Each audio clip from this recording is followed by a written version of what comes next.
मंत्रों को लेकर के इतना बवंडर बना दिया, गायत्री मंत्र महिलाएं मत पढ़ लेना वरना घोर अनर्थ हो जाएगा। क्या हो जाएगा? ऐसा कौन सा अभद्र, अमर्यादित, अशोभनीय अर्थ इस गायत्री मंत्र का है कि गौतम खट्टर पढ़ेंगे तो बहुत अच्छा है, लेकिन आप एक महिला होने के नाते पढ़ लेंगी तो इसमें अनर्थ हो जाएगा। गौतम जी, आपकी मंत्रों की जर्नी क्या रही है? क्योंकि मुझे लगता है कि शायद ये पहला पॉडकास्ट होगा जिसमें आप अपने मंत्रों की जर्नी के बारे में बताएंगे। देखिए, मंत्रों में जो गायत्री मंत्र है वो गुरु मंत्र और महामंत्र के रूप में विख्यात है, सबसे विशेष मंत्र है। तो हम जब गुरुकुलों में पढ़ते हैं तो हमारे गुरु हमको यही मंत्र देते हैं। तो मैं जो बता रहा हूँ 108, क्योंकि एक माला में 108 होते हैं, तो सोचिए जब हम 108 बार ये चिंतन करेंगे कि हमारी बुद्धि को सन्मार्ग की ओर प्रेरित करो, हमारे पापों का नाश करो, हमारे जीवन में सुख पैदा करो, हमें श्रेष्ठता की ओर लेकर के जाओ, तो क्या होगा? वैसे ही श्रेष्ठता की ओर जाएगा।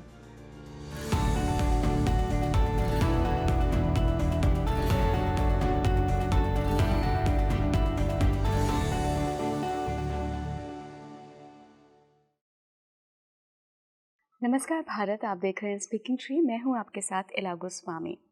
आज के पॉडकास्ट में हमने गुरुकुल को डिस्कस किया है। जी हाँ, गुरुकुल का जीवन कैसा होता है, मंत्रों का क्या मायने है, मंत्रों की क्या महत्ता है, क्यों मंत्रों को, कुछ मंत्रों को वर्जित माना गया, क्यों ऐसा कहा गया कि महिलाएं ये पर्टिकुलर मंत्र नहीं पढ़ सकती, इसके पीछे क्या राज छुपे हैं, क्या ये सच है या एक मिथ फैलाया गया समाज में, इन सब बातों पर आज हमने बात की है। साथ ही गुरुकुल से कैसे सुपर ह्यूमन निकल रहे हैं, हमने इस बात को भी जानने की कोशिश की है। जी हाँ, आप सभी को पता है कि अगर हम वैदिक काल से कंपैरिजन करें तो हमारे पास ऑलरेडी सुपर ह्यूमन थे, लेकिन जैसे जैसे गुरुकुल परंपरा ख़त्म होती गई, सिमटती गई, वैसे वैसे बहुत सारी चीज़ें बदल गई हैं। अब कैसे गुरुकुल वापस पिक्चर में आ रहा है, हमने जिन व्यक्ति से जानकारी ली वो खुद अपना जीवन 6th क्लास के बाद गुरुकुल में बिताकर आए हैं, तो उनसे बेहतर कोई भी नहीं बता सकता कि गुरुकुल का माहौल कैसा होता है, कैसे वहाँ पर व्यक्ति को, बच्चे को एक ऐसी शिक्षा दी जाती है जिससे वो इंडिपेंडेंट बनता है। मैं बहुत बहुत स्वागत करना चाहूँगी गौतम खट्टर जी का, जो कि वैदिक स्कॉलर हैं और आज पहली बार स्पीकिंग ट्री के प्लेटफॉर्म पर जुड़ रहे हैं और अपना पूरा एक्सपीरियंस आज वो आप सभी के साथ शेयर करेंगे गुरुकुल का। बहुत बहुत स्वागत है गौतम जी। जैसा मैंने अपने दर्शकों को बताया कि आज हम मंत्रों के विज्ञान को समझने की कोशिश करेंगे। वैदिक काल में मंत्रों की इतनी महत्ता क्यों थी, क्यों मंत्र ही सब कुछ माने जाते थे। बट अगर आज हम देखें, जीवन शैली बहुत बदल गई है। मंत्रों को जब हम देखते हैं तो कहीं ना कहीं अपनी चीज़ें पूरी करवाने के लिए मटेरियलिस्टिक गेन के रूप में देखते हैं, या मुझे कुछ मिल जाए उसके रूप में देखते हैं। साथ ही हम बात करेंगे गुरुकुल पर। आज हम थोड़ी सी अपने दर्शकों को सैर कराने की कोशिश करेंगे कि वो गुरुकुल का जो काल था, वैदिक काल, कैसा होता था, क्यों ऐसा माना जाता था कि अगर किसी बच्चे को गुरुकुल भेज दिया, सर्व गुण संपन्न होकर ही लौटेगा वो। सबसे पहले मैं मंत्रों के बारे में बात करना चाहूँगी। मंत्रों को आप कैसे देखते हैं? कोई भी विचार जब हम बार बार दोहराते हैं तो वो हमारे जीवन पर उसी प्रकार से प्रभाव डालता है। एक नकारात्मक विचार जो हमारे मन में बार बार आता है, हम उसी को आकर्षित करते जाते हैं और सब कुछ नकारात्मक ही होने लगता है। एक सकारात्मक विचार जिस पर हम बार बार चिंतन करते हैं, बार बार मनन करते हैं, बार बार विचार करते हैं और पुनः पुनः उसी को आकर्षित करते हैं, तो हम सकारात्मकता की ओर बढ़ने लगते हैं। उदाहरण के लिए आपने देखा होगा, बहुत बार हमारे जीवन में होता है कि हम हर चीज के लिए कृतज्ञता ज्ञापित करते हैं। मेरे साथ ही ऐसा क्यों होता है? ईश्वर बहुत बुरा है, उसने मेरे साथ बहुत गलत किया, मुझे कुछ मिला ही नहीं, मुझे कोई प्यार ही नहीं करता, मुझे कोई सम्मान ही नहीं देता, मेरे साथ सब बुरा करते हैं, मुझे कोई सपोर्ट ही नहीं करता। तो क्या होता है, जब बार बार ये बातें हम दोहराते हैं इसी पर विचार करते हैं, इसी पर चिंतन करते हैं, तो वही घटित होने लगता है। क्योंकि जो समाज में घटित होगा हमारे साथ, वो हमारे विचार में पहले यहाँ के घटित हो। चिंतन का प्रभाव है। हम्म, ये स्टूडियो हम्म, डायरेक्ट अस्तित्व में नहीं आया, पहले यहाँ पे आया, किसी के यहाँ पे आया, तब यहाँ पे आया। ये जो चर्चा है हमारी, ये चर्चा डायरेक्ट अस्तित्व में नहीं आ गई, हम्म, पहले किसी के यहाँ पे आई, फिर उसके बाद यहाँ अस्तित्व में आई। इसी प्रकार हमारे विचारों का प्रभाव होता है। हम सकारात्मक सोचे तो सकारात्मक होता जाता है। आप देखा होगा, जो व्यक्ति जैसा सोचता है उसी को आकर्षित, अफर्मेशंस, इसकी आजकल बहुत चर्चा होती है, लॉ हम्म, ऑफ अट्रैक्शन। ये क्या है? विचारों का प्रभाव ही तो है। तो इसी प्रकार जो मंत्र है, हम्म, बार बार मंत्रों का उच्चारण क्यों करना है? सही बात है। एक ही बार कीजिए, ओम भूर्भुवः स्वः तत्सवितुर्वरेण्यं भर्गो देवस्य धीमहि धियो यो नः प्रचोदयात्। धन्यवाद, काम खत्म।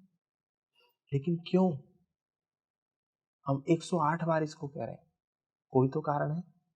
जैसे हम नकारात्मक चीजों को 1000 बार सोचते हैं, हम्म, एक बार नहीं सोचते, दिन भर सोचते रहते हैं, और वही नकारात्मक ऑरा हमारे सामने बन जाता है, और वही घटित होता है, और उसके साथ बार बार होता है।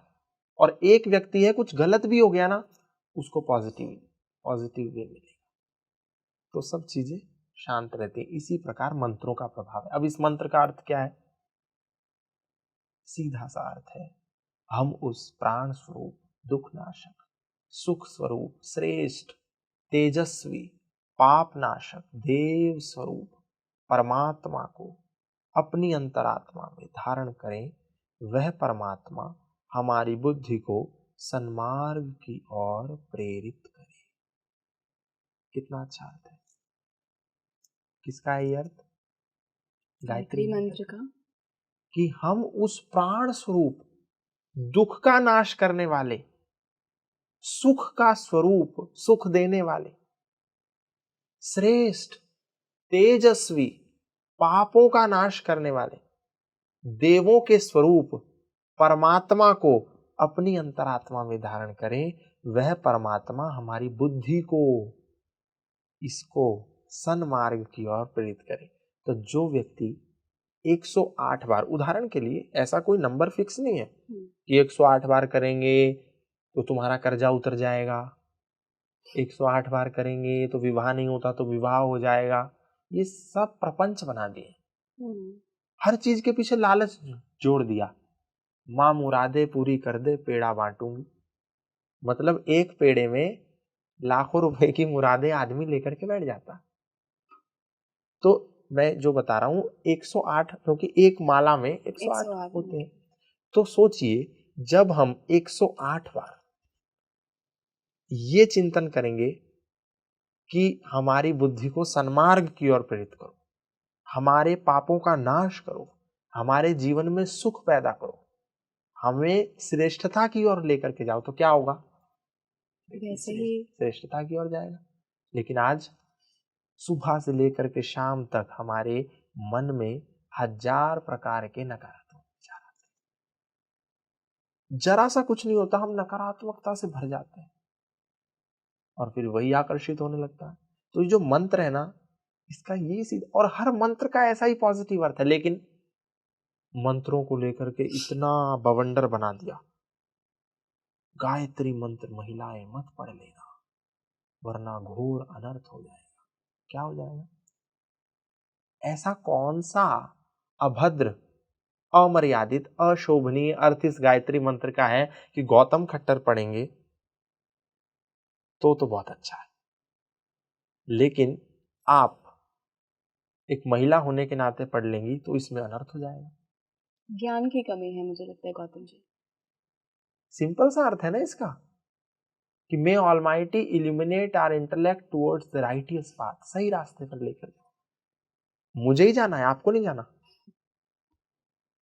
केवल गौतम खट्टर को जाना है, किसी महिला को, किसी बेटी को, किसी बहन को, किसी माँ को नहीं जाना। जाना है ना, तो आप लोग क्यों रोकते हैं? इसलिए रोकते हैं क्योंकि उनको मेल ईगो सेटिस्फाई करना है, महिला ना बोल ले। आप एक बात बताइए, दुनिया में आज तक सबसे बड़ा शास्त्रार्थ किसके बीच में हुआ? शंकराचार्य और शंकराचार्य और मंडन मिश्र। मिश्र। शास्त्रार्थ क्या? शास्त्र। शास्त्र में क्या है? मंत्र, श्लोक, सूत्र। तो मंडन मिश्र और शंकराचार्य जब शास्त्रार्थ कर रहे थे तो किस विषय पर चर्चा हो रही थी? मंत्रों पर हो रही थी, सूत्रों पर हो रही थी, श्लोकों पर हो रही थी, वेद वाक्यों पर हो रही थी। उसका जजमेंट कौन कर रहा था? उभय भारती।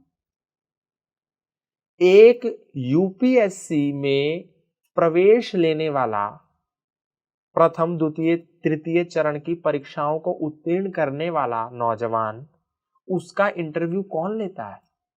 क्या कोई झोला छाप सड़क से उठा करके बैठ जाता है पैनल में कि आओ तुम यूपीएससी के प्रथम द्वितीय तृतीय चरण पार करके आए हो, अब मैं तुम्हारा इंटरव्यू लूंगा? नहीं ना।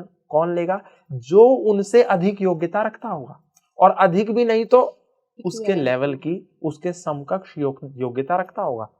तो वो जो महिला है, वो जो स्त्री है, मंडन मिश्र की पत्नी, वो अधिक ना सही तो आदि गुरु शंकराचार्य जी महाराज और मंडन मिश्र के समकक्ष तो योग्यता रखती होगी, तभी तो जजमेंट के रूप में, जजमेंट देने के लिए एक जज के रूप में बैठी थी ना। यानी मंत्र का ज्ञान था। लेकिन आज क्या बोल दिया? स्त्री शूद्रो न धीयताम इति श्रुते। स्त्री और शूद्रों को वेद पढ़ने का अधिकार नहीं है। किसी वेद में ये नहीं लिखा है, किसी ग्रंथ में ये नहीं लिखा है, किसी शास्त्र में नहीं लिखा है। लेकिन समाज के सो कॉल्ड तथाकथित धर्माचार्यों ने इसका प्रचार कर दिया, क्योंकि उनको भय था कि स्त्री पढ़ लेगी यदि मंत्र तो फिर हमारी दुकान पर ताला लग जाएगा। जबकि गार्गी, मैत्री, अपाला, घोषा, ये तमाम वो विदुषी नारियां थी जो खूब वेद मंत्र पढ़ती थी, तो इन्होंने रिस्ट्रिक्ट कर दिया। तो जो मंत्र का प्रभाव है वो बड़ा व्यापक है। हर मंत्र के पीछे एक बहुत बड़ा ध्येय वाक्य छुपा है। गौतम जी, आपकी मंत्रों की जर्नी क्या रही है? क्योंकि मुझे लगता है कि शायद ये पहला पॉडकास्ट होगा जिसमें आप अपने मंत्रों की जर्नी के बारे में बताएंगे। देखिए, मंत्रों में जो गायत्री मंत्र है वो गुरु मंत्र और महामंत्र के रूप में विख्यात है, सबसे विशेष मंत्र है। तो हम जब गुरुकुलों में पढ़ते हैं तो हमारे गुरु हमको यही मंत्र देते हैं। दूसरी बात, मंत्र को लेकर के बहुत सारे मिसकॉन्सेप्शन है कि मंत्र तो कान में दिया जाता है, मंत्र तो किसी को बताना नहीं है, मंत्र तो ये है, मंत्र तो वो है। ऐसे करके इसको इतना मतलब खुफिया किस्म का बनाया हुआ है जिसकी कोई आवश्यकता नहीं। मंत्र क्या है? वेदों का मंत्र है। कान में तो वो गुप्त चीज ऐसी बताई जाती है जो सीक्रेट हो। पूरा का पूरा वेद मंत्र हमको कहां से प्राप्त होता है? वेद से। वेद से। तो वेद तो खुली किताब है ना, उसमें गुप्त जैसा कुछ नहीं है। लेकिन कुछ लोगों ने अपनी बिजनेस को रन करने के लिए, एक्सक्लूसिव बनाने के लिए, और उसमें भी वो कुछ नहीं देते, अपना ही नाम दे देते हैं। कई तो है अपने जो गुरु हैं उन्हीं का नाम जप रहे हैं, बस इसी से हमको मोक्ष मिल जाए। लेकिन ये तो कहा ही गया है ना कि ईश्वर से बड़ा गुरु है, तो अगर गुरु का नाम जप रहे हैं तो उसमें क्या दिक्कत है? मोक्ष क्या पता मिल जाए। हम पढ़ते भी ना, गुरु गोबिंदो खड़े काके लगो पाए, बलिहारी गुरु आपने गोविंद दियो बताए। तो गुरु ही जो है ना, वो हाथ पकड़ के ले जाता है ईश्वर तक। ठीक है, लेकिन गुरु आज जो वर्तमान में आप देखते हैं, कितने गुरु हैं जो ईश्वर के स्थान पर कहीं और ही ले जा लेते हैं, और पब्लिक करोड़ों की संख्या में उनकी अनुयायी है। आपने गुरु मंत्र लिया है? मैंने बताया ना, हमारे यहाँ तो गुरु मंत्र यही है, गायत्री गायत्री मंत्र। मंत्र। हमारे तो हजारों विद्यार्थियों को बिठा करके यही मंत्र गुरु देता है, और कान में नहीं देता, खुले में देता है। गुरुकुलों की परिपाटी में ऐसे ही चलता है, गुरु खुले में मंत्र देता है, डंके की चोट पे देता है, कान में नहीं देता। अकेले में देने की चीज नहीं है ये। और इसी को दीक्षा मान लेते यही हैं। दीक्षा है। कैसी पढ़ाई होती थी गुरुकुल में, क्या माहौल होता था? वहाँ का माहौल आपको मॉडर्न चीजों से भी जोड़ता है और पुरातन से भी जोड़ता है, प्राचीनता से भी जोड़ता है और आधुनिकता से भी जोड़ता है। वहाँ आपको अंग्रेजी भी पढ़ाते हैं और संस्कृत भी पढ़ाते हैं, और हिंदी तो हम सब पढ़ते ही हैं। और स्कूल में हमको इंग्लिश पढ़ाते हैं, हिंदी भी हमको बोलने की अनुमति नहीं होती। तो यानी गुरुकुल में आपको कुछ प्लस मिलेगा, आपको संस्कृत मिलेगी, अंग्रेजी तो मिलेगी और हिंदी तो मिलेगी। आई थिंक म्यूजिक भी होता है एक सब्जेक्ट। हाँ, ऐसे तो बहुत सारे सब्जेक्ट्स हैं। म्यूजिक है, डांस है ना, ध्यान है, योग है, साधना है, प्राणायाम है, मंत्र है, यज्ञ है, हवन है, उपासना है, सब वैसे बहुत सारे हैं। अच्छा, अगर मैं कंपेयर करूं कि एक बच्चा गुरुकुल में पढ़ के निकल रहा है और एक बच्चा जो आजकल हम modern school, English medium school देख रहे हैं, मैं इंग्लिश मीडियम स्कूल्स के खिलाफ नहीं हूँ, लेकिन मैं सिर्फ एक कंपैरिजन के तौर पर ये सवाल उठा रही हूँ। तो आप किसको मानते हैं कि एक कौन वर्सटाइल जीनियस बन के निकलेगा? देखिए, जीनियस तो कोई भी हो सकता है, लेकिन जहां तक स्किल डेवलपमेंट की बात है तो वो एक गुरुकुल के बच्चे के अंदर अधिक होगी। पर लोग तो कहते हैं पीछे रह जाएगा, वो जमाने से पीछे हो कौन कहते जाएगा। हैं? जो अपने चार दीवारी में बैठे होते हैं। जो लोग कहते हैं, मैं उनसे आग्रह करता हूं कि आप अपने घरों से, मकानों से, बंगलों से, कोठियों से बाहर निकलिए, अपने फ्लैट से बाहर निकलिए और एक बार गुरुकुल विजिट कीजिए। आप गुरुकुल चोटीपुरा जाइए, जिस गुरुकुल को पद्मश्री भी मिला है। 1000 से अधिक बच्चियां वहां पढ़ती हैं। कई बच्चियां वहां की IAS भी बनी हैं, कई PCS बनी हैं, बड़ी बड़ी प्रोफेसर्स बनी हैं, रिसर्चर्स बनी हैं, साइंटिस्ट बनी हैं। आप एक बार जाके देखिए तो सही। घर में बैठ करके बोल दिया, कभी मुंह देखा नहीं गुरुकुल का। क्यों? क्योंकि एक मन ये इसमें एक पिक्चर क्रिएट हुई है, इसको बदलना नहीं चाहते। इसको बदलिए। आप जाइए गुरुकुल चोटीपुरा, जाकर के देखिए वहां की बच्चियां क्या करती हैं। आप गुरुकुल कुरुक्षेत्र जाइए, वहां के बच्चे क्या करते हैं। आप गुरुकुल पौंधा जाइए, वहां के बच्चे क्या करते हैं। गुरुकुल आपका गुजरात में रोजड़ जाइए, प्रभात आश्रम जाइए। दूर से बोलना बहुत आसान है, वहां के बच्चे आंख पर पट्टी बांध करके किताब पढ़ सकते हैं। आंख पर पट्टी बांध करके। आपका बच्चा अपना खुद का स्कूल बैग नहीं उठा सकता, बस तक मां लेकर के हाथ में जाती है, फिर कंडक्टर उसको पकड़ करके रख देता है, फिर वहां से उतार करके उसकी क्लास तक छोड़ करके आता है। आपका बच्चा तो छुई मुई है, कॉकरोच देख करके डर जाता है, चूहा आ जाए तो परछत्ती पे चढ़ जाता है, क्योंकि आपने अपने बच्चे को निडर नहीं बनाया।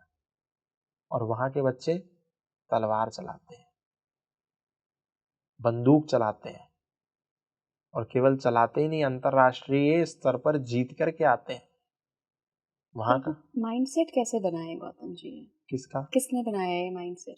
ये कि गुरुकुल अच्छा नहीं है, बैकवर्ड है, बच्चे पीछे रह जाएंगे, जमाना बहुत तेजी से आगे बढ़ रहा है, गुरुकुल पीछे है उस जमाने से, ये थिंकिंग किसने डेवलप करी है? देखिए, एक झूठ को जब 100 बार बोला जाता है तो वो झूठ भी सच लगने लगता है। तो माइंडसेट डेवलप किया गया कि गुरुकुल मतलब पिछड़ा, गुरुकुल मतलब बैकवर्ड, गुरुकुल मतलब अनपढ़, वेद मतलब गडरियों के गीत, ऐसा प्रचारित कर दिया। और अंग्रेजी मतलब एक स्टैंडर्ड, अंग्रेज मतलब विद्वान, हिंदी बोलने वाले मतलब पिछड़े, अंग्रेजी बोलने वाले मतलब अगड़े। ये नैरेटिव सेट किया गया। और आज सच में यदि कोई मेट्रोपॉलिटन सिटी में हिंदी बोलता है और शुद्ध हिंदी बोलता है तो उसको गंवार कहते हैं, और अंग्रेजी बोलता है तो आहा विद्वान है। अंग्रेजी बोलना कोई बुरी बात नहीं है, लेकिन लैंग्वेज है, हाँ, सिर्फ एक लैंग्वेज है, लैंग्वेज है, पैमाना नहीं पैमाना है। नहीं है। अंग्रेजी बोलना बुरी बात नहीं है, लेकिन हिंदी को तिरस्कृत करना ये अच्छी बात भी नहीं है। तो ये जो आपने बोला ना कि कैसे हुआ, ये डेवलप किया गया, बाहर से आए हुए लोगों के द्वारा इसको डेवलप किया गया। लेकिन आज ज्यादा दुख की बात है कि वो बाहर से आए हुए लोग यहाँ से जा चुके हैं, अंग्रेज यहाँ से चले गए हैं, पर दुख की बात यह है कि अंग्रेजियत अभी यहाँ से नहीं गई है। तो गौतम जी, कितना बदलाव अभी हमने देखा है ना आफ्टर कोविड। कितना हिंदी का प्रचार प्रसार हो रहा हुआ है, है, कितना सनातन बिल्कुल। धर्म का प्रचार प्रसार हो रहा है। वेद जिनको समझना एक आम इंसान के लिए बहुत मुश्किल था, वेद पे पॉडकास्ट हो रहे हैं, हाँ, ये लोग बात, सुनना पसंद कर रहे ये हैं। बात आपकी ठीक है, परंतु जब तक ग्रास रूट लेवल पर चेंज नहीं होगा तब तक दूरगामी परिणाम नहीं देखे जा सकते। गौतम जी, गुरुकुल में ऐसी क्या क्या खासियतें हैं कि आप कहें कि नहीं, बच्चे को यहाँ ज़रूर जाना चाहिए एक बार पढ़ने के लिए? देखिए, सबसे बड़ी बात जो गुरुकुल में किसी भी विद्यार्थी को जाकर के मिलती है, उसका सबसे पहले लाइफ स्टाइल, दूसरा उसके जीवन में एक अनुशासन, और फिर उसके लाइफ स्टाइल में सुबह से लेकर के शाम तक जो चीज़ें होती हैं। सुबह उठता है, एक नियम बना हुआ है कि आपको इतने बजे उठ जाना है, यानी घर में जैसे माँ जबरदस्ती उठा करके स्कूल भेजती है, वो गुरुकुल में नहीं होता। वहाँ बच्चे सेल्फ डिसिप्लिन होते हैं। सुबह इतने बजे उठ जाना है, मतलब उठ जाना है। उठने से लेकर के 1 घंटे के बीच अपने सारे नैतिक जो दैनिक नित्य कर्म है सब कर लेने हैं। फिर उसके बाद सबसे पहले तो उठते ही परमात्मा का नाम लेता है। ओम प्रातरग्नि प्रातरिंद्र, मतलब प्रातः उठते ही ईश्वर का धन्यवाद कि ये मेरा एक नया जीवन है, मैं इस नए जीवन को प्रारंभ करने जा रहा हूँ। फिर सारे दैनिक नित्य कर्म करता है। फिर उसके बाद संध्या उपासना करता है, यज्ञ में सम्मिलित होता है, प्रातः ह्रास करता है यानी भोजन करता है, और फिर अपने स्वाध्याय में लग जाता है। उस स्वाध्याय में वो अंग्रेजी पढ़ता है, हिंदी पढ़ता है, संस्कृत पढ़ता है, गणित पढ़ता है, विज्ञान पढ़ता है, सामाजिक शास्त्र पढ़ता है, इन सारे विषयों को पढ़ता है। उसके बाद समय मिलता है, अपने सारे काम निपटाता है, यानी जो कपड़े पहनता है उसको खुद धोता है, अपने कमरे की सफाई करता है, अपना सारा काम A to Z जो भी एक व्यक्ति के जीवन में काम होता है वो विद्यार्थी, वो बच्चा स्वयं करता है। कितने साल का बच्चा? 6ठी से लेकर के। और कई गुरुकुल तो ऐसे भी विशेष हैं जिसमें 5 साल के बाद ही बच्चे को रखा जाता है और उसके बाद वो सारे काम स्वयं करता है। स्वामी रामदेव जी ने एक गुरुकुल बनाया, उसमें उन्होंने एक नया प्रकार का एक्सपेरिमेंट किया। उन्होंने कहा गर्भाधान से लेकर के हम इनको अपने पास रखेंगे। गर्भाधान से ही, अभी बच्चा गर्भ में गया ही नहीं है तभी से, यानी क्योंकि जो 16 संस्कार हैं हमारे सनातन में, उसमें सबसे पहला संस्कार है गर्भाधान। अब तो गर्भाधान का कॉन्सेप्ट ही खत्म हो गया। अब तो एक्सीडेंटल बच्चे पैदा होते हैं। जाइए विवाह के बाद घूमिए फिरिए 2-4 शहरों में, उसके बाद पता चलेगा 1 महीने के बाद कि ये प्रेग्नेंट है। यानी कोई पॉलिसी नहीं, कोई नीति नहीं, कोई एक मन में वो विचार नहीं, अचानक से उसको बोलते हैं एक्सीडेंटल संतान, जब कोई प्लानिंग नहीं होती। लेकिन गर्भाधान में प्लानिंग होती है प्रॉपर। तो स्वामी जी ने क्या बोला कि गर्भाधान से लेकर के मां वहीं रहेगी गुरुकुल के वातावरण में। जैसे माता सीता जब उनके गर्भ में लव और कुश थे तो वो उसी आभा मंडल में रही थी, तो वहां से लेकर के 5 साल तक मां बच्चे के साथ रहेगी और उसके बाद बच्चा अपनी गुरु के साथ रहेगा, अपने गुरु के साथ रहेगा। वहां उसका गुरु ही फिर उसका माता और पिता होगा। तो ये सारी जो बेसिक चीजें हैं गुरुकुल में सीखी जाती हैं, और उसके बाद उसका मानसिक स्वास्थ्य, योग, ध्यान, मंत्र, साधना, जप, प्राणायाम, ये सारी चीजें, और उसके बाद यम और नियम, ये सारी चीजें, फिर खेल, व्यायाम, शारीरिक जो भी गतिविधियां हैं वो बच्चा करता है। तो यानी कि सब कुछ आ गया। और आप एक स्कूल में जाएंगे तो वो भी, उसकी मैं कोई निंदा नहीं कर रहा हूं, पर एक कंपैरेटिव स्टडी की जाए तो स्कूल में जाएंगे तो क्या होगा, आप अंग्रेजी बोलेंगे, अंग्रेजी पढ़ेंगे, विज्ञान पढ़ेंगे, गणित पढ़ेंगे, घर को आ जाएंगे, फिर ट्यूशन जाएंगे, फिर वही चीज़ रिपीट करेंगे।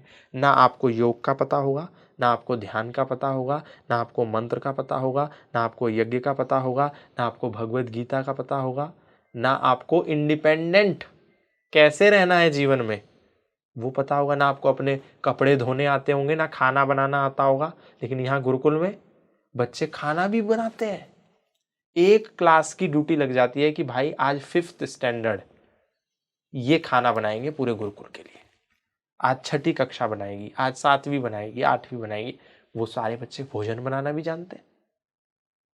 आपको आज पूरे गुरुकुल की सफाई करनी है, सब बच्चे वो भी, मतलब अपना तो करते ही हैं, लेकिन पर सेवा का भाव ये भी उनको सिखाया जाता है। अच्छा गौतम जी, अगर मैं एक स्टेटमेंट दूं तो मुझे बताइएगा ये कितना सही है। क्या हम गुरुकुल से आने वाली पीढ़ियों को सुपर ह्यूमन बना सकते हैं? बिल्कुल बना सकते हैं, क्यों नहीं बना सकते। ऐसे तो बहुत सारे उदाहरण हैं। आपकी सुपर ह्यूमन की परिभाषा क्या है? जो हम वैदिक काल में हुआ करते थे, हर व्यक्ति सुपर ह्यूमन था। आज हम कितने अपने माइंड की कितनी कम क्षमता पे काम कर रहे हैं, और ये तो साइंस भी प्रूफ कर चुका है। बहुत सारे ऐसे तो सुपर ह्यूमन ऑलरेडी हैं। हम जाकर के एक बार देखें तो ऐसे ऐसे बच्चे आपको देखने को मिलेंगे जिनके यहाँ डिक्शनरी है गुरुकुल में। बिल्कुल। डिक्शनरी कैसे? आज तो हम हिंदी अंग्रेजी, अंग्रेजी हिंदी, इसकी डिक्शनरी हद से हद किसी के दिमाग में होती है। हाँ जी। वहाँ हिंदी से अंग्रेजी में, और अंग्रेजी से संस्कृत में, फिर संस्कृत से अंग्रेजी में, अंग्रेजी से हिंदी में, सीधा उनके दिमाग में डिक्शनरी काम करती है। ट्रांसलेशन, वो सीधा हिंदी से अंग्रेजी में ट्रांसलेट करते हैं, अंग्रेजी से संस्कृत में करते हैं। ऐसे ऐसे भी बच्चे हैं, माइंड ब्लोइंग। हम देखते नहीं है जा करके। तो मैं तो इस पॉडकास्ट के माध्यम से लोगों से कहूंगा कि एक बार गुरुकुल विजिट कीजिए, जा करके देखिए ये क्या गाते हैं वहां के बच्चे। और मतलब मेरे पास शब्द नहीं है, एक बार तो देखना पड़ेगा, आप एक बार तो जाना पड़ेगा। बिल्कुल। गौतम जी, हमने मंत्रों और साधनाओं से पॉडकास्ट शुरू किया था। मैं वहीं आपको लेकर आऊँगी कि अगर डे टू डे रूटीन में हमको कुछ करना हो साधना से रिलेटेड, तो हम क्या कर सकते हैं? आजकल हर दूसरा व्यक्ति टेंशन, स्ट्रेस, डिप्रेशन और एंजाइटी का शिकार है। अपना सारा काम करता है, भाग दौड़, जीवन में भाग दौड़ इतनी है ना, लेकिन फिर भी यहाँ पर उसके एक दर्द रहता है। काम सारे करता है लेकिन अनकॉन्शियसली उसके यहाँ दर्द रहता है। जो लोग सुन रहे होंगे वो इसको कोरिलेट कर पाएंगे कि उनके यहाँ मतलब एक भारीपन सा रहता है। क्यों? क्योंकि दिन भर दौड़ता है, धन के लिए, परिवार के लिए, संपत्ति के लिए, समाज के लिए, प्रभुत्व के लिए, ईगो के लिए, एक सेटिस्फैक्शन के लिए, लेकिन यहाँ के लिए कुछ नहीं करता। सुबह उठने से लेकर के शाम तक 1 मिनट वो अंतःकरण के लिए नहीं देता।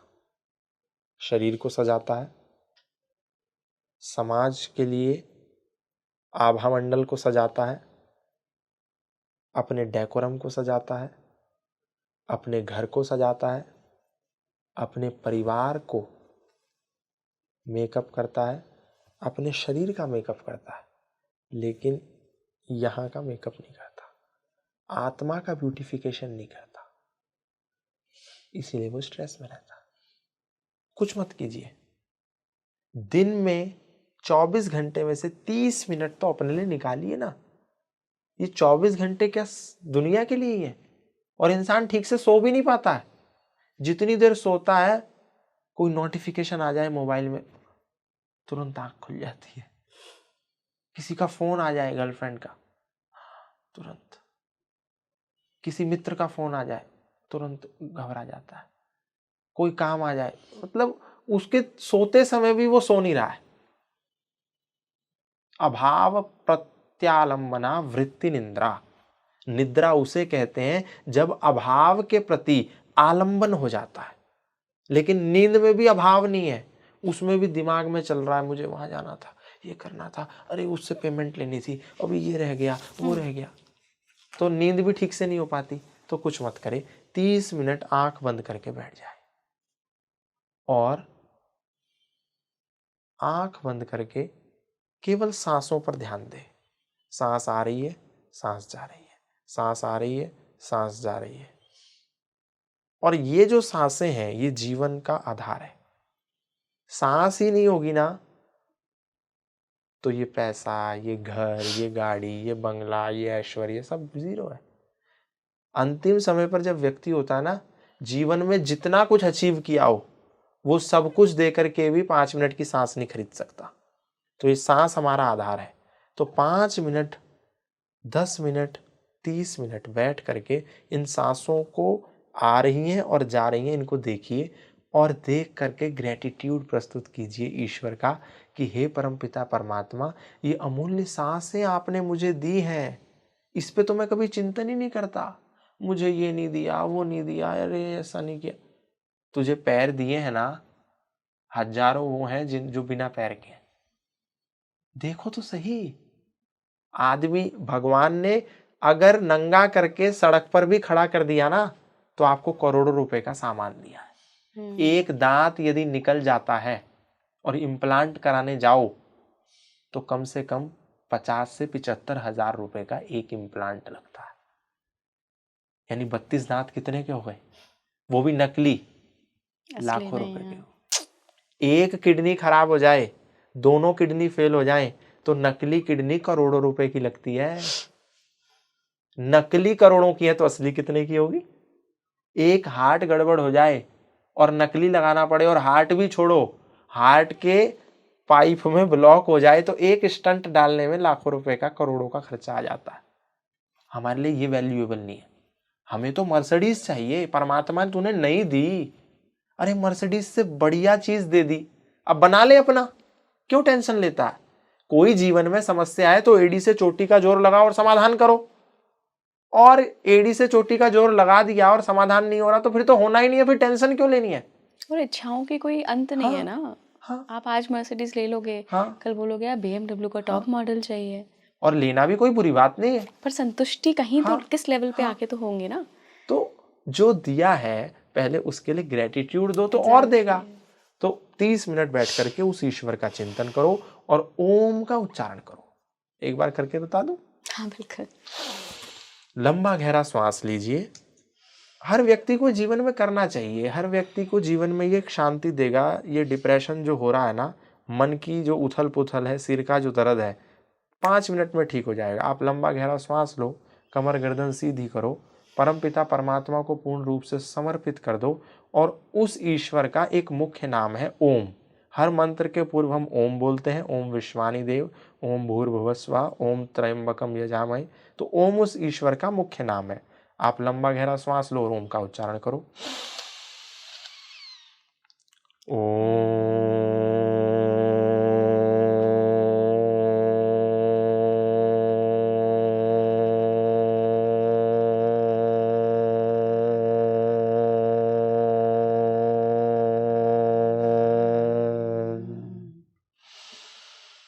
और ऐसे 10-15 बार करो। ये सबसे बड़ा मंत्र है, परमपिता परमात्मा का नाम। सुबह से पॉडकास्ट कर रही हूँ, इतना रिलैक्स फील हो रहा है ना अभी सिर्फ ओम का चैंट करके। ईश्वर का नाम है ना।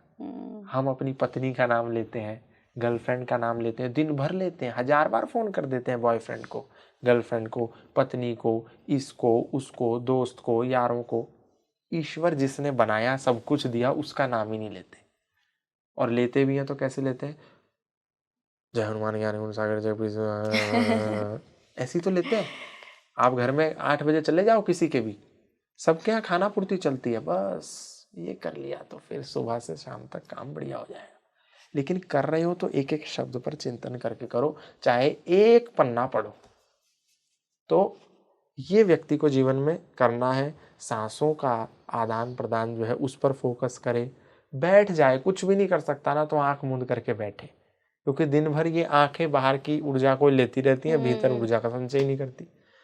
तो इतना ही कर लेगा तो भी बहुत हो जाए। मिनिमम से मिनिमम, मैक्सिमम की चिंतन मत कीजिए।